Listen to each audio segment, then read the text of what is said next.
CBS 3 Eyewitness News at 6. In fact, it was Mr. McGreevey's representatives who, without provocation, offered a sum of money to make my client go away. The war of words has started. The lawyer for Golan Sipple, the man at the heart of the New Jersey governor's sex scandal, read a statement from his client. Good evening, I'm Alicia Lane. And I'm Larry Menti, and now we have two versions of the same story. It has become a case of he said, he said. Within the past hour, Sipple's attorney made stunning accusations and refuted Governor Jim McGreevey's version of the story, which caused him to resign from office.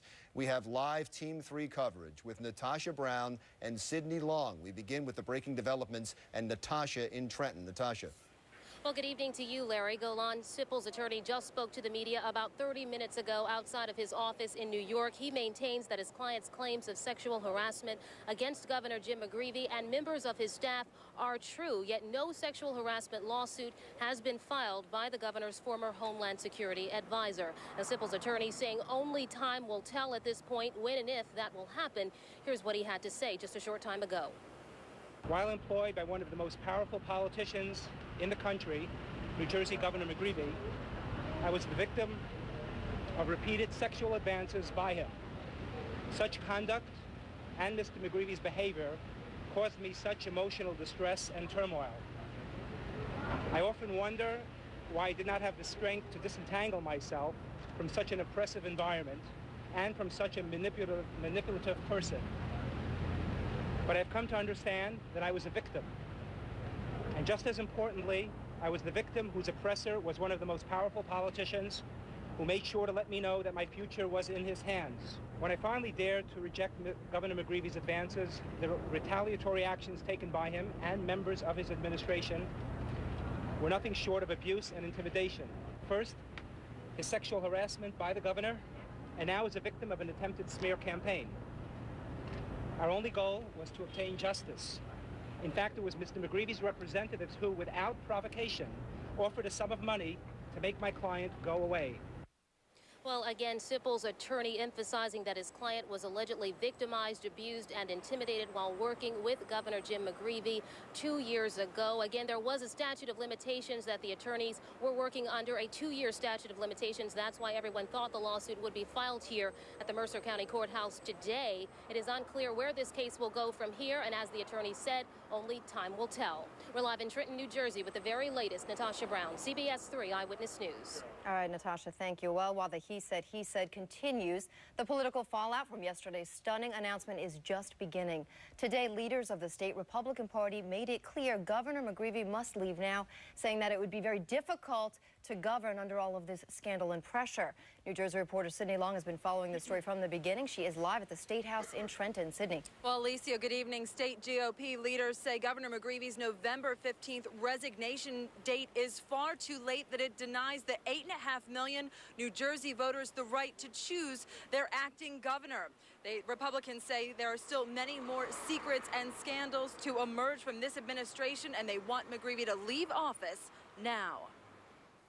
Jim McGreevey should resign immediately because he is the master of deception. He has deceived himself, he's deceived his family, and he's deceived all the voters of New Jersey. Their message to the governor is loud and clear. State GOP leaders say they are sympathetic to Governor McGreevey's private turmoil. Shamefully, I engaged in an adult consensual affair with another man. But say his admission of an adulterous affair believed to be with former counterterrorism aide Golan Sipple will adversely affect McGreevey's ability to govern effectively over the next 3 months. The details of alleged administration wrongdoings to be outlined in an impending lawsuit will wreak havoc on McGreevey emotionally. Resign now. We're talking about a bright young Irish Catholic New Jerseyan. Rider University political science professor David Rebovich says New Jersey citizens ought to be concerned about whether or not he can really concentrate on his duties over the next several weeks.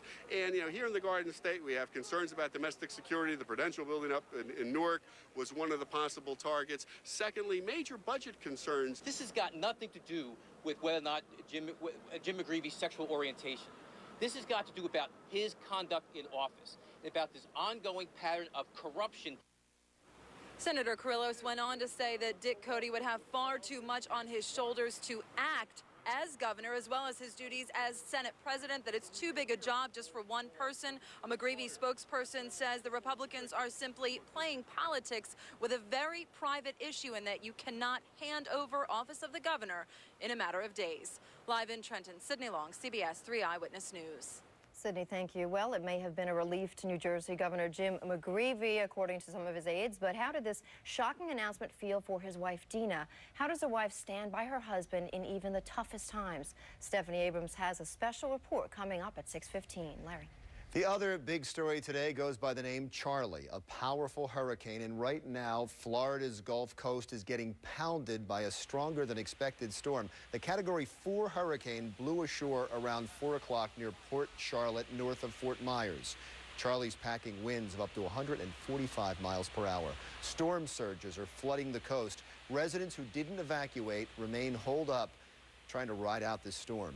Here's another view of Charlie now as it made landfall. These are pictures from Fort Myers, a similar scene there with high waves and strong winds pounding the coast.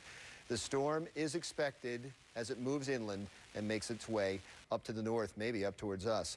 There are amazing images of Charlie from outer space. The hurricane was captured by a camera aboard the International Space Station. From above, you can see Charlie's massive size. Incredibly, though, these pictures were taken before the hurricane was upgraded to a Category 4. Another aerial view of Hurricane Charlie, this one from the skies over the Gulf of Mexico. Scientists tracked Hurricane Charlie's strength from a specially designed plane. They got up close and personal with the eye of the storm. Back here at home, the remnants of Tropical Storm Bonnie dumping rain on the Delaware Valley, and more rain may be on the way from Charlie. A lot of questions still to be answered about that. So here's meteorologist Kathy Orr with the latest. Kathy. Thanks very much, Larry. Yes, you can see a few scattered showers, what's left of the remnants of Bonnie. To the south, a few more showers possible tonight. But the main threat is going to be definitely what's left of Charlie. Maximum sustained winds with this storm up to 145 miles an hour. I'm going to add the radar on for you so you can actually see the storm as it made landfall right near Port Charlotte. Here it is, the eye of the storm moving very quickly toward Cape Coral, Port Charlotte, and racing. It is just about, let's see, 115 miles to the south-southeast of Orlando at this moment. So as we take a zoom in, you'll see the eye very well defined, making landfall right over I-75 into Port Charlotte, racing toward the northeast. The latest on this particular storm, packing a punch, maximum sustained winds 140 miles an hour.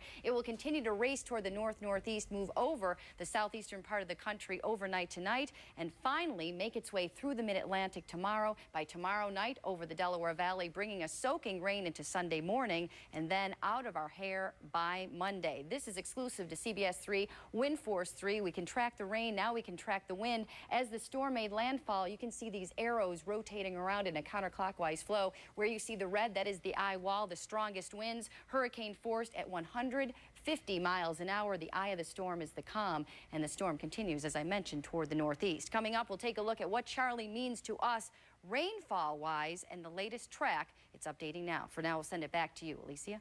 All right, Kat, see you in a bit.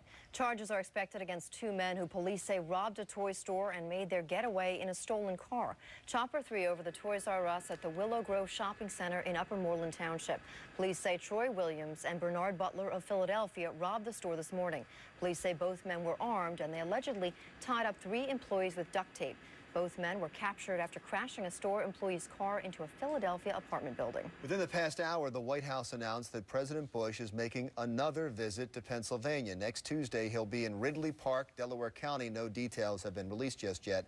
Late today, the president was in Portland, Oregon, speaking at a local high school. He told residents there that his tax cuts are paying off. And Democratic presidential nominee John Kerry was in Portland at the very same time at a waterfront park. He also talked about the administration's tax cuts, saying the only people benefiting from them are the rich. Kerry's campaign continues in Oregon tonight and tomorrow. Still ahead, are you ready for some football? The Eagles start the preseason tonight. Tams and Fidel will be with the fans. And well, it's preseason, but these fans are already talking Super Bowl. I'm Tams and Fidel. We'll have a live report from Dave & Buster's coming up.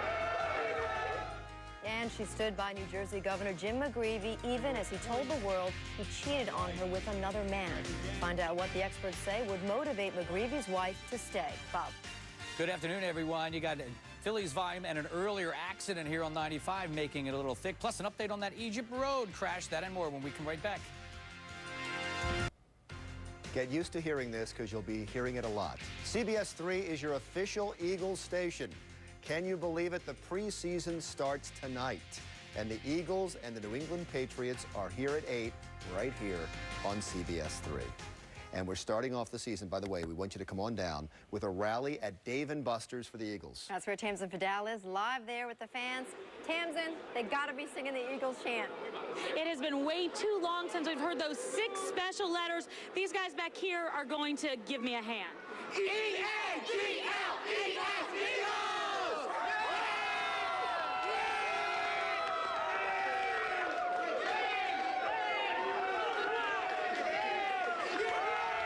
Buster's, there's no shortage of Eagles fans and no shortage of talk about these 2 players in particular. We got T.O., obviously. We needed him. Javon Curse, the freak. We finally got a little bit of defense. They're going to go to the Super Bowl this year, but now they got T.O. They should make it this year. I think they're going to do very well this year, that they'll go all the way. Something this city's been waiting for a long time. This should be the year that we win. We finally spent the money and got the players that we need, and there's nothing that should stop the Eagles. And a little bit less than 2 hours until game time. Of course, we'll be out here and we'll be ready. We're live from Dave & Buster's tonight. Tamsin Fidel, CBS 3 Eyewitness News. And it looks like Tamsin could use a few more people down there. So if you want to head down, we are doing a pre-show game live. I'll be joining Tamsin at Dave & Buster's at 7:30 right here on CBS 3. We hope to see you there to cheer on the Eagles. And Beasley Reese is live in New England for the game. He'll have a live report in just a few minutes. Plus, Dina McGreevey was at her husband's side when he announced his infidelity with another man. What kept her with him? We'll talk to an expert about that next. The Eyewitness Weather Team tracking Hurricane Charlie. The Category 4 storm is pounding Florida. Meteorologist Kathy Orr will have an update on how it'll affect us in just a few minutes. Governor Jim McGreevey plans to spend time this weekend with his wife, Dina. Yesterday, she stood by her man literally and figuratively as he publicly made his stunning admissions. Shamefully, I engaged in an adult consensual affair with another man, which violates my bonds of matrimony. And for this, I ask the forgiveness and the grace of my wife. Well, so far, Dina McGreevey has kept silent, fueling speculation about her future with the governor. Our Stephanie Abrams talked with a local woman who knows what the governor's wife is going through. As people all over the country watched Governor McGreevey announce he is a gay American, they also watched his smiling wife by his side and wondered, what is she really thinking as she stands by her man? When I saw McGreevey's wife, I thought of Hillary Clinton, but I thought of the pain that Governor McGreevey's wife must be experiencing in her heart. Francine Barbetta would know she's been through it. After 18 years of marriage, she learned the man she raised children with in Levittown, Pennsylvania, is gay and had been cheating on her with other men. I think that I was actually living in denial for a long time. It was very, very painful. But she says there was some relief to finally know why her marriage lacked intimacy. And at first, because her husband was her best friend, she considered staying. You want to hold the marriage together. You want to support your husband.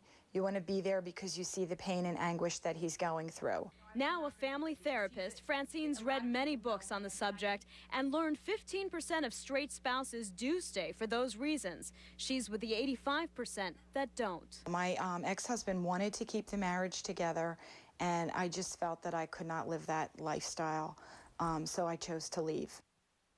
Francine Barbetta hopes McGreevey's announcement raises awareness. She says most straight spouses suffer silently because of the shame, and her research shows at least 2 million women in the country are in the same situation as Mrs. McGreevey. Live in the newsroom, Stephanie Abrams, CBS 3 Eyewitness News. Stay with CBS 3 Eyewitness News for continuing coverage of Governor McGreevey's resignation. And we just got in new pictures of Hurricane Charlie as it slams into the Gulf Coast of Florida. Take a look. The area around Fort Myers is getting pounded with heavy rain and winds. I apologize for that picture breaking up there. The weather obviously wreaking havoc with the signal there. Right now, the storm is packing winds of up to 145 miles an hour. And the big question is, I mean, we're watching these pictures, and you have to feel for the people of Florida. At the same time, you have to wonder about the track of this storm and whether it's going to hit us and how it's going to affect us in our weekend. Which I'm sure it will. Meteorologist Kathy Orr has an update on all of that. She's going to fill us in. Kathy. Absolutely. The new track of the storm actually brings it toward the Delaware Valley as a tropical depression. So that means rain and wind. With a tropical depression, you can have winds 35, 38 miles an hour or greater, and that means rain, wind, and with more of an easterly track, the coast could be affected as well. So we are going to keep a very careful eye on this storm. Down the shore, rip currents most definitely over the next 24 to 48 hours. The surf is up. Obviously, the surfers love it, but please do not go in the water unless there is a lifeguard on duty, and never swim at dark. Let's take you along the Schuylkill River, the beautiful Boathouse Row, where the temperature is 77 degrees. The dew point is on the high side at 65. That means it's a little muggy. Winds out of the northwest at 8 miles an hour. The high today in Philadelphia made it up there near 80, but not quite close enough. 79 degrees, the normal high being 85. The low this morning, a balmy 74 degrees. Live Mega Doppler 3 checking out the scene across the Delaware Valley. A few scattered showers left from what remains of Bonnie. That's moving into New York and into New England. We'll continue to see a few showers to our south. Otherwise, the main story is down through the deep south of Florida to the western part of the state, Cape Coral. You can see it right here, Port Charlotte. About 3 hours ago, the storm making landfall with winds of 145 miles an hour. It crossed right over 75 Port Charlotte and now is making its way toward Orlando, Florida. Now, as far as our weather is concerned, we will be feeling the effects of this storm, but it's not going to be until tomorrow night. Temperature right now in Philadelphia, mild and muggy, 77. It's 77 in Reading, Allentown, Pottstown, Trenton, Millville, Wilmington. So if you're playing the lottery tonight, here's a hint, maybe which number you should play. Across the Delaware Valley, a few scattered showers this evening. Otherwise, we'll be drying out, and we'll see a period of drying right through tomorrow night. So if you have a party tomorrow afternoon, no problems. But by late tomorrow night, between 10 and midnight, we should be seeing some of the rain approach. We have that stalled out frontal boundary, the remnants of Bonnie moving into New England. Charlie's rain moving through the mid-Atlantic by tomorrow, late in the afternoon, and moving along this front into the Delaware Valley. Potentially heavy rain by Sunday. So evening showers with Bonnie. Charlie, rain and wind expected Saturday night through Sunday morning, 2 to 4 inches, with a possibility of some heavier amounts locally with the current track. Here's a look at the 5-day forecast. Charlie's rain on Sunday, drying out Monday, Tuesday, and Wednesday with highs in the 80s. The super extended 10-day calls for highs in the mid-80s. By next weekend, a few storms Saturday, drying out for Sunday. And of course, we have the Eagles preseason game. Yeah, it's out of town, but nevertheless, we are going to check out the forecast. Game time temperature 70 degrees, a possible shower in New England, but it will be very muggy. So Larry and Alicia, that ball will travel a little bit farther tonight for the Birds. Back to you. I just cannot wait.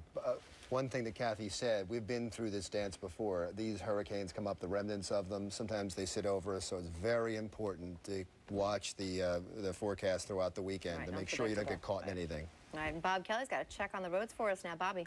Good afternoon, everybody. Chopper 3 was live over this situation. An accident. Egypt Road in Montgomery County was closed for about an hour right at 422, which put the extra volume on Paulings and also on Trooper. A couple of folks taken to the area hospital with some minor injuries, but it's all cleaned up and we're back in business right now. Let's go outside, take a live look now at 422, just a parking lot westbound from 202 all the way out to Trooper. Eastbound, not that bad at all as you head in to that busy King of Prussia interchange. Going to the shore the weekend? Come on, high atop the Walt Whitman Bridge. You're set to jet. We were jammed solid during the 4 o'clock hour. Hint, if you're heading down the shore next weekend, possibly wait until after 6 o'clock, you're good to go. A little break tapping at both of the toll plazas. And 95 Northeast Philadelphia southbound jam from Woodhaven down to Cottman. And you'll find the crews out here tonight through Sunday readjusting those cement barriers northbound with some lane restrictions. Larry and Alisi, back over to you.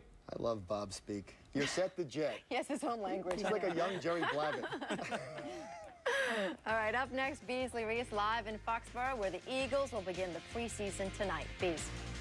That's right. This is Gillette Stadium, and the Birds are testing out the field right now behind me. I'll have a full pregame report coming up in sports. Let the preseason games begin. Oh, a lot of people are going to be watching, especially this first quarter tonight, Beasley Reese. Yeah, you better believe it. Donovan McNabb just took the field behind me. Several of the players are out here checking out the turf at Gillette Stadium, and I think they'll find that this place looks very much like Lincoln Financial Field, it too a brand new state-of-the-art stadium, so the Birds will be at home as far as that is concerned. Let's take a look at what happened a few moments ago. The team arrived, getting off the bus, getting ready to start the 2004 season.